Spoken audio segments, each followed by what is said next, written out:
I'm a virtual assistant. My client is the CEO himself, so I assist him with the deliverables, take down his minutes of meetings, and work collaboratively with his managers.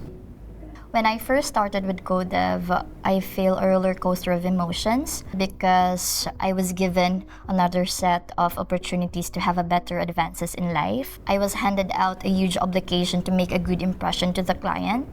Nevertheless, I felt honored because I was handpicked by the client himself, and grateful because if it wasn't for CoDev, I would have never known I have all the attributes to make a lasting and impactful clientele-employee relationship.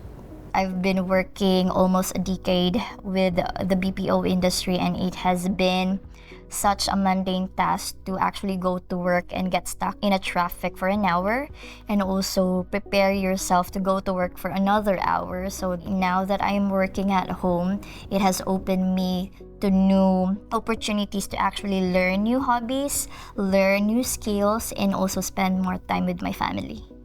I definitely love working with my client because he is easy to work with. Aside from that, he is very open to my suggestions and opinions, and he always asks if the work is already overwhelming or not, or if I need like incentive-based projects. I have really good relationship with my clients, so I am definitely looking forward to work long years with him.